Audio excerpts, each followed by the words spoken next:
नमस्कार सखी सोबती या माझ्या यूट्यूब चॅनलमध्ये तुमचं मनापासून स्वागत। आजचा हा दिवस तुम्हाला खूप सुख समृद्धी आणि आनंदात जावो ही स्वामीचरणी प्रार्थना करते आणि आजच्या या व्हिडिओला सुरुवात करूया। आजच्या या व्हिडिओमध्ये मी तुम्हाला सुख समृद्धी व वैभव प्राप्तीसाठी श्री सूक्त पठण करणे किती महत्त्वाचे आहे याविषयी संपूर्ण माहिती सांगणार आहे। याआधी तुम्ही जर या चॅनलवरती नवीन असाल आणि स्वामी भक्त असाल तर चॅनलला सबस्क्राइब करा। या संसारात कोणीही असो, कितीही मोठा व्यक्ती असो, प्रत्येकाला वाटते की आपल्या घरात सदैव लक्ष्मी प्राप्ती व्हावी। प्रत्येकजण लक्ष्मी प्राप्ती करण्यासाठी काही ना काही प्रयत्न करत असतो। त्यासाठी देवी श्री महालक्ष्मी यांना प्रसन्न करण्यासाठी श्री सूक्तचे पठण करावे।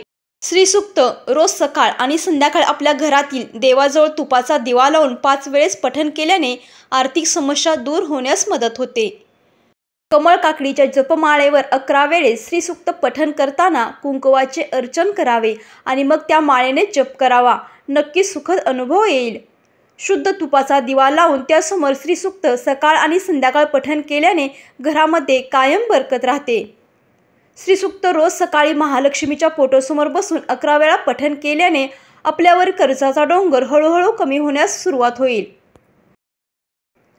माता लक्ष्मी यांची कृपा प्राप्त होण्यासाठी शुक्रवार हा खूप महत्त्वाचा सांगितला आहे।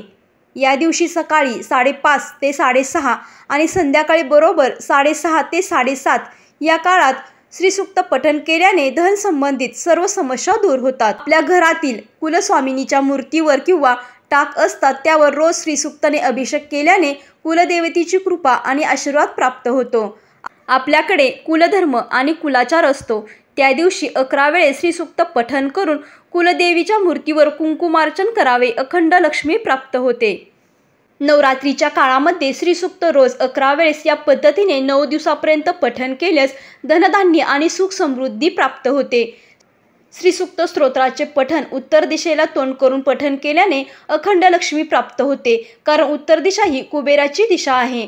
श्री सूक्त पठण केल्याने आपल्या कुंडलीतील अशुभ ग्रहांचे आपल्यावर पडणारे प्रभाव कमी होतात।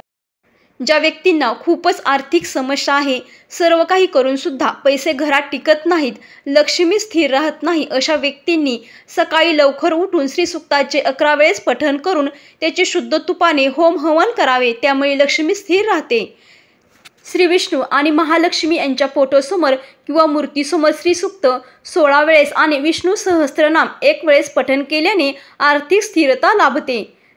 जिथे रोज श्री सूक्त पठण केले जाते त्या ठिकाणी कायम देवी लक्ष्मीचा वास असतो। त्यामुळे श्री सूक्त पठणाला विशेष महत्त्व आहे।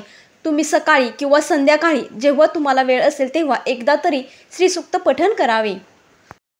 यामुळे तुमच्या जीवनातील ज्या काही अडचणी आहेत, ज्या काही समस्या आहेत त्या नक्कीच कमी होण्यास मदत होईल। ही सांगितलेली माहिती तुम्हाला जर आवडली असेल तर व्हिडिओला लाईक करा, शेअर करा आणि चॅनलला सबस्क्राईब करा। धन्यवाद।